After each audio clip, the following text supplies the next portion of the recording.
Subset, proper subset and superset set theory का बहुत ही important part होता है। अगर हम ये कहें कि इसके बिना सेट थ्योरी को डील करना या इस टॉपिक को बहुत अच्छे से समझना या इसके जो है थ्योरम्स को सही से समझ पाना बड़ा ही मुश्किल होता है। इसलिए आज इस वीडियो लेक्चर को बहुत ही रोचक बनाएंगे और हम लोग subset, proper subset and superset पढ़ेंगे। नमस्कार बच्चों, आप लोग बिल्कुल तैयार हो जाएं। सबसे पहले हम लोग पढ़ते हैं सबसेट। वन बाय वन आप लोगों को हम ये सब चीज़ें बताएंगे, तो आप लोग इसको बड़े ध्यान से समझेंगे। सबसेट का मतलब होता है जैसे आपके पास दो सेट हैं, एक सेट ए है और एक सेट बी है, ठीक है।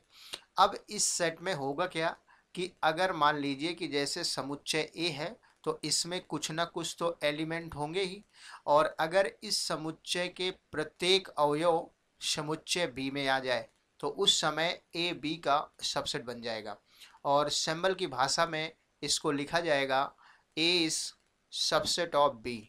और बहुत अच्छे बच्चे ये पढ़ेंगे कि ए इज कॉन्टेन्ड इन बी, अर्थात समुच्चय ए का प्रत्येक अवयव अगर समुच्चय बी में होता है तो ए को बी का सबसेट कहते हैं।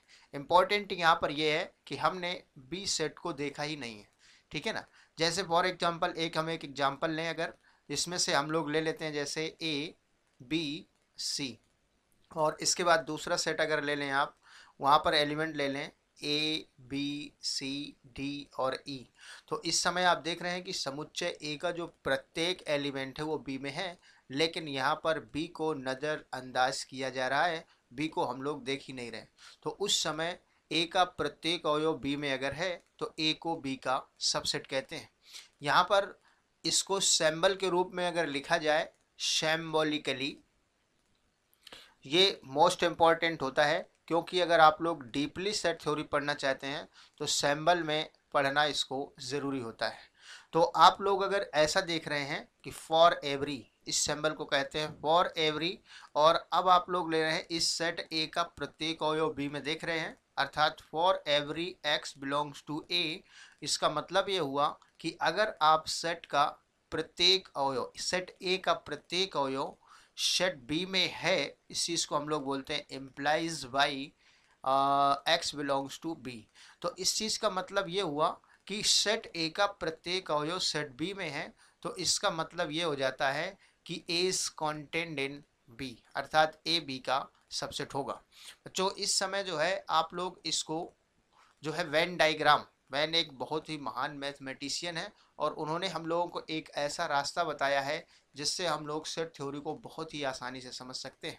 जैसे मान लें कि एक सेट हमारे पास ये ए है, और उसके बाद आप लोग अगर दूसरा सेट लेना चाहें तो दूसरा सेट मान लेते हैं हमारे पास ये बी है, और इसमें से हम लोग नाम भी डाल देते हैं, ये सेट है ए और ये सेट है बी। तो अगर इस सेट का प्रत्येक एलिमेंट इस बी में होगा तो इसका मतलब ये हुआ कि ये वाला सेट कंटेंड होगा इसके अंदर, इसलिए हम लोग इसको कंटेंड इन बोला करते हैं, अर्थात ये सेट ए है। तो वेन डायग्राम मेथड में आप लोग इसको इस प्रकार से शो करेंगे कि इस सेट को इसके अंदर हम लोग शो कर देंगे, तो ये हो जाएगा सबसेट का एक फॉर्म बन जाएगा, और ये बनेगा इज कंटेंट इन बच्चों बी। मोस्ट इम्पॉर्टेंट है, और इसमें से जो भी बच्चे हमारे इम्पोर्टेंट कॉन्सेप्ट नोट्स बना के रहे हैं, सिर्फ तैयार कर रहे हैं, तो वो आप लोग इस डेफिनीशन को यहाँ पर लिख लेंगे। इसमें से let and B are two set such that each element of set A is also element of set B, then set A set to be subset of set B। Important यहाँ पर ये होता है सबसेट की definition में कि set ए का प्रत्येक अवयव आप बी में देखते हो, लेकिन बी में क्या कुछ भरा है उसको आप लोग नहीं देखते हो। इसके लिए कुछ एग्जाम्पल हम आप लोगों को दे रहे हैं, नोट्स में इसको भी मेंशन कर लीजिएगा। मोस्ट इम्पॉर्टेंट एग्जाम्पल इसमें से एक दो हैं, इसको हम आप लोगों को समझा भी देंगे। जैसे इसमें फॉर एग्जाम्पल ए, तो ये तो आप लोग पहला एग्जाम्पल बिल्कुल ईजिली समझ पा रहे होंगे कि ए इक्वल टू आपको दे रहा है ए कॉमा बी कॉमा सी और बी इज इक्वल टू ए है। तो आप देख रहे हैं कि ए का प्रत्येक अवयव बी में जा रहा है या बी में उपस्थित है, इसलिए आप लोग ए को बी का सबसेट कहेंगे। लेकिन ध्यान ये रहेंगे सबसेट के केस में बी को नहीं देखा जाता है। सेकेंड एग्जाम्पल आप लोगों को समझाते हैं, इंटरेस्टेड बच्चे बिल्कुल ध्यान रखें। ये कह रहे हैं कि x माइनस 5 का whole square plus y square less or equal to 1, this is called close disc. अर्थात हमारे पास एक कोऑर्डिनेट मान लेते हैं एक्सिस हैं, जिसमें से एक एक्स एक्सिस है और एक वाई एक्सिस है। इस प्रकार से हम लोगों ने ले लिया कोऑर्डिनेट एक्सिस, यहाँ पर ये एक्स एक्सिस है और ये है वाई एक्सिस। एग्जाम्पल बहुत अच्छे अच्छे हमारे पास हैं, कमेंट करिएगा तो आप लोगों को बहुत ही इम्पॉर्टेंट एग्जाम्पल देंगे। इसमें से बोल रहा है कि x comma y such that x minus 5 का होल स्क्वायर वाई स्क्वायर। बच्चों आप लोगों को ये मालूम होना चाहिए कि कोऑर्डिनेट ज्योमेट्री जो ये है बहुत इंपॉर्टेंट होता है, उसमें से कर्व का ट्रेसिंग बहुत ही इंपॉर्टेंट होता है। ये जो सर्कल होता है x माइनस एच का whole square plus y minus k का whole square equal to a square, this is equation of the circle with centre h comma k and radius a. अर्थात इसका सेंटर h कॉमा के है। अगर इसको आप comparing करेंगे तो x माइनस 5, इसका सेंटर जो होगा, अगर बाउंड्री लेंगे इसकी, तो ये ग्रेटर देन लेस देन वाला जो साइन है इसको आप लोग हटा देंगे, तो इसमें से बन जाएगा x माइनस 5 का whole square plus y square equal to 1। तो ये हमारे पास एक सर्कल मिल जाएगा और इसकी बाउंड्री है सर्कल। तो सबसे पहले हम लोग एक सर्कल बनाते हैं और इसका जो सेंटर कितना है 5,0 है और इसकी रेडियस 1 यूनिट है, ठीक है ना। तो एक सर्कल बनाते हैं, ये बना लिया, और इसका जो सेंटर है 5,0 है, तो मान लेते हैं यहाँ 5,0 इसका सेंटर है। तो इसके बच्चों अंदर के पॉइंट ले लेंगे, तो बाउंड्री के साथ मिला करके अगर अंदर के पॉइंट्स ले लेंगे तो ये अपनी बात बता देगा और जो ये दे रहा है वो निकल करके आ जाएगा। अर्थात ऐसे कोऑर्डिनेट का आपको सेट लेना था जिसमें से ये इसके अंदर के हों, तो आप लोगों ने इसको ले लिया है। सेंटर इसका 5,0 है, ये पॉइंट हो जाएगा 4,0 और चूंकि एक रेडियस, इसका 1 यूनिट रेडियस है, और यहाँ पर भी आप लोग देखेंगे तो ये हो जाएगा 6,0। अब इसके बाद कह रहा है कि x comma y such that y square less or equal to 16x, this is the boundary इसकी होगी, y square is equal to 16x है, ये बाउंड्री हो जाएगी। और आप लोगों को ये मालूम होना चाहिए कि ये है एक पैराबोला का इक्वेशन, और इसको आप लोग डायग्राम में कुछ इस प्रकार से बना सकते हैं। अर्थात ये पैराबोला है और बाउंड्री और उसके अंदर के पॉइंट्स आएंगे, तो इस तरह से आप लोग इसको ड्रॉ कर सकते हैं।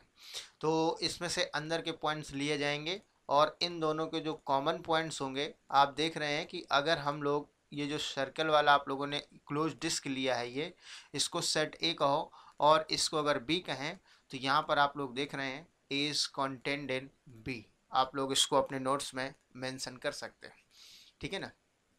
इसमें से आप लोगों को एक इम्पॉर्टेंट नोट्स अगर बताएं, मोस्ट इम्पॉर्टेंट नोट्स, तो यहाँ पर आप लोग इसको समझ सकते हैं कि अगर मान लीजिए कि आपके साथ इसमें से if we want to show that A subset of B, मतलब इम्पॉर्टेंट नोट ये है कि अगर आप लोग कभी भी समुच्चय ए को समुच्चय बी का सबसेट प्रूफ करना चाहते हैं, तो आप लोग कोई भी एलिमेंट ए में लेंगे, अर्थात x को आप लोगों ने a में लिया है और फिर बाद में ये प्रूव कर देंगे कि देखिए हमने a में लिया था और वो b में पहुंच गया है, तो इसका मतलब ये हो जाएगा कि a is contained in b। ऐसे आप लोग प्रूव करेंगे। ये इम्पॉर्टेंट है, मोस्ट इम्पॉर्टेंट है कि आप लोग a को b का सबसेट कैसे प्रूव करेंगे। ए में कोई भी एलिमेंट लेंगे और उसको सिद्ध करेंगे कि वो बी में है, तो ए बी का सबसेट हो जाएगा। बच्चों प्रॉपर सबसेट के केस में आप लोगों को हम यहीं पर समझा देते हैं कि प्रॉपर सबसेट होता क्या है। प्रॉपर सबसेट का मतलब है कि अगर मान लीजिए जैसे ए का प्रत्येक अवयव बी में है, लेकिन बी में कम से कम एक अवयव ऐसा है जो ए में नहीं है, तो हम लोग ए को बी का प्रॉपर सबसेट कहते हैं। अब आप लोग यहाँ पर ये क्वेश्चन जरूर उठाएंगे कि यही तो हमने सबसेट में पढ़ा है। तो सबसेट में आप लोगों को बताया हमने कि उस समय आप ए का प्रत्येक अवयव बी में दिखाएं और बी को देखें ही नहीं कि क्या है, और जिस समय प्रॉपर सबसेट बताएं उस समय दोनों सेट की निगरानी करें और इसमें से ए का प्रत्येक अवयव तो बी में दिखा दें, लेकिन बी में कम से कम एक ऐसा अवयव दिखा दें जो कि ए में ना हो, तब आप लोग कहेंगे कि ए बी का प्रॉपर सबसेट है। उम्मीद है ये आप लोगों को समझ में आ गया होगा। जो भी बच्चे नोट्स मेंशन कर रहे हैं तो वहाँ पर आप लोग जो है इस एग्जाम्पल इस डेफिनेशन को आप लोग पेस्ट कर सकते हैं, लिख सकते हैं। Let and B are two sets such that each element of set A is also element of set B, but यहाँ से इंपॉर्टेंट है प्रॉपर सबसेट के लिए यही आप लोगों को सबसेट में परिभाषा में नहीं था, इसलिए ये प्रॉपर सबसेट है, ठीक है ना। Set B contains at least one element which is not belongs to set A, अर्थात ए का प्रत्येक अवयव बी में तो नजर आ रहा है, लेकिन आप लोग यहाँ पर बी में कम से कम एक ऐसा अवयव देख रहे हैं, y बिलोंग्स टू बी मान लेते हैं, लेकिन ये y a में नहीं आएगा। इसका मतलब ये हुआ कि A is properly contained in B, ठीक है ना। तो और इसको सिंबल की भाषा में ऐसे ही लिखेंगे। अगर आप लोग इसको भी सिंबल के रूप में समझना चाहते हैं तो for every x belongs to a this implies x belongs to b, but यहाँ पर एटलीस्ट कम से कम एक अवयव ऐसा होना चाहिए जो कि बी में हो, which is does not belongs to set A, तब आप लोग कहेंगे A is properly contained in B. 1 minute, A is properly contained in B, this is important, ठीक है ना। अब बच्चों यहाँ पर हम लोग कुछ एग्जाम्पल लेते हैं जो कि मोस्ट इम्पॉर्टेंट आप लोगों के लिए भी पढ़ेंगे, और आप लोग इसको देखिए है कुछ एग्जाम्पल एक दो ले लें, बहुत होता है। इसमें से कह रहे हैं कि एक सेट आपके पास है 1 2 3 4 और दूसरा सेट है 1 2 3 4 5। तो यहाँ पर आप लोग इस 5 को देख रहे हैं, ऐसे पहले वाले में भी था लेकिन उस समय हमने इसको देखा ही नहीं था क्या है। ए का प्रत्येक अवयव बी में तो था, लेकिन बी को मत देखो तो सबसेट। और अगर बी को भी आप लोगों ने देख लिया और ये भी देख लिया कि यहाँ पर एक एलिमेंट ऐसा है जैसे यहाँ 5 है, तो आप लोग उसको कहेंगे कि ये जो है क्या होगा, प्रॉपर सबसेट होगा, ठीक है ना। तो यहाँ पर जो प्रॉपर सबसेट होता है तो उसमें से कोई चांस नहीं होता है कि वो सेट दोनों इक्वल हो जाएंगे। अपने नेक्स्ट वीडियो में हम लोग इक्वल की डेफिनेशन भी बताएंगे और इक्विवेलेंट की बताएंगे। इंपॉर्टेंट होगा इससे भी ज़्यादा, ये भी है इंपॉर्टेंट, लेकिन इससे भी ज़्यादा इंपॉर्टेंट इक्वल और इक्विवेलेंट सेट होगा जिसमें कार्डिनल नंबर की भी हम लोग चर्चा करेंगे। तो यहाँ पर a इक्वल टू बी भी हो सकता है अगर a बी का सबसेट है तो, लेकिन अगर प्रॉपर सबसेट है तो इसका कभी भी चांस नहीं बनेगा, ये इसमें अंतर होता है। अब सुपर सेट क्या होता है? सुपर सेट में क्या होता है कि अगर ए बी का प्रॉपर सबसेट है, अब आप लोग यहाँ पर पढ़ने जा रहे हैं सुपर सेट। सुपर सेट का मतलब होता है कि अगर ए बी का क्या है, प्रॉपर सबसेट है students, as properly contained in B, then हम लोग कहते हैं कि B is super of A. B A का क्या है, सुपर सेट है, और हिंदी में इसको कहते हैं अधिसमुच्चय। सेट थ्योरी हिंदी में पढ़ना हमारे हिसाब से तो बेकार होता है, व्यर्थ होता है, इसलिए आप लोग पढ़ें। बच्चों कुछ इसमें सुपर सेट का जो है आप लोग जो है डेफिनीशन अगर लिखना चाहें तो आप लोग इसको लिख सकते हैं। देखिए ये है डेफिनीशन सुपर सेट की, ठीक है ना, इस तरह से। अब आप लोगों को यहाँ पर कुछ इम्पॉर्टेंट रिमार्क्स हैं, टिप्पणी, जो कि सेट थ्योरी के लिए बहुत ही इम्पॉर्टेंट होता है, उसमें यहाँ पर आप लोगों को मेंशन करके बता रहे हैं, तो ध्यान रखिएगा। Any set is not proper subset of it self, यानी कोई भी जो समुच्चय होता है वो स्वयं का प्रॉपर सबसेट नहीं होता है। जैसे आप लोग एक सेट ए ले ले तो ए स्वयं का प्रॉपर सबसेट नहीं होता, ये सबसेट होता है। मोस्ट इंपॉर्टेंट है, कंपटीशन में ऐसे क्वेश्चन अक्सर पूछता है। Five is not proper subset of any set, जो फाइव होता है वो किसी भी सेट का प्रॉपर सबसेट नहीं होता है, वो सबसेट ही होता है। अर्थात कोई भी सेट हो या एम्प्टी सेट हो, किसी भी सेट का प्रॉपर सबसेट वो नहीं होते, बल्कि सबसेट होते हैं। प्रत्येक सेट स्वयं का सबसेट होता है, और फाइव जो नल सेट होता है वो भी एक सबसेट होता है। इंपॉर्टेंट है, किसी भी सेट का ये सबसेट होता है, मोस्ट इंपॉर्टेंट चीज़ है। इसके बाद आप लोगों को जो है यहाँ पर एक चीज़ और है कि ये जो है लास्ट में आप लोग इसको मेंशन कर देंगे, ये क्या चीज़ है आप लोगों को बताने जा रहे हैं। लास्ट वाली चीज़ आप लोगों के लिए काफ़ी हेल्पफुल और इम्पॉर्टेंट साबित होगी, क्योंकि जो भी बहुत आगे तक सेट थ्योरी को लेकर के जाएंगे या आगे कॉन्सेप्टेबल चीज़ें पढ़ेंगे, बीएससी वगैरह या और कुछ इंजीनियरिंग मैथमेटिक्स पढ़ेंगे, तो उनको ये बहुत ज़रूरत होगी। बच्चों जेड प्लस है, ये कह रहे हैं कि प्रॉपरली कंटेन्ड इन जेड। जेड प्लस का मतलब होता है कि यहाँ पर धनात्मक पूर्णांक, यानी 1 2 3 4 5 ये कह रहा है कि अगर इसका आप लोग सेट बनाते हो तो ये properly contained is set of integer -3 -2 -1। आप देख लीजिए, आप खुद कहेंगे कि नहीं ऐसा होता है, और इसको आप लोग याद भी कर लेंगे। जेड प्लस है, यानी पॉजिटिव इंटीजर जो होते हैं वो इंटीजर का क्या होता है, प्रॉपर सबसेट होता है। नेगेटिव इंटीजर भी इंटीजर का प्रॉपर सबसेट होता है। धनात्मक परमेय संख्याएं परमेय संख्याओं का प्रॉपर सबसेट है, और ऋणात्मक परमेय संख्याएं भी परमेय संख्याओं का प्रॉपर सबसेट है। इसी प्रकार से धनात्मक वास्तविक संख्याएं वास्तविक संख्याओं के समुच्चय का प्रॉपर सबसेट है। ऋणात्मक वास्तविक संख्याएं वास्तविक संख्याओं के समुच्चय का क्या है, प्रॉपर सबसेट है।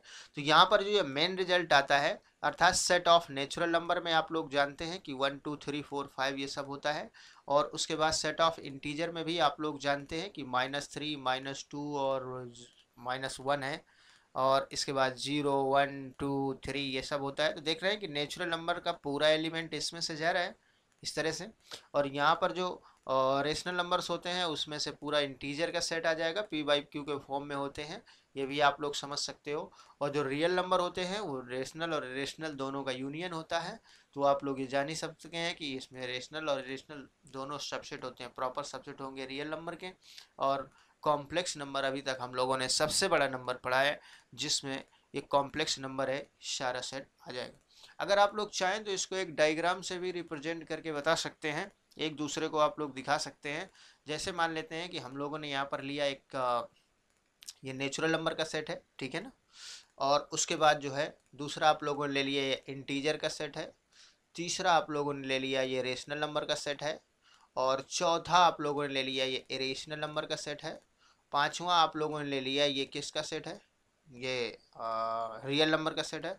और छठा आप लोग ले लीजिए जो कि एक हुआ कॉम्प्लेक्स नंबर का सेट है।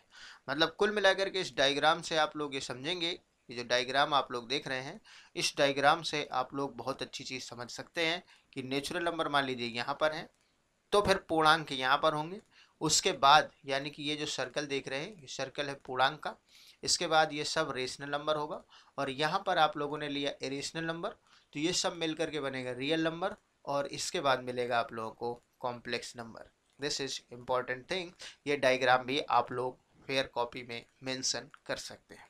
हमें उम्मीद है कि आप लोगों को ये वीडियो बहुत पसंद आया होगा। अगर आपको पसंद नहीं आया है तो कृपा करके आप लोग हमें सजेशन करें, और अगर पसंद आया है तो हमारे चैनल को सब्सक्राइब ज़रूर करें और शेयर ज़रूर करें।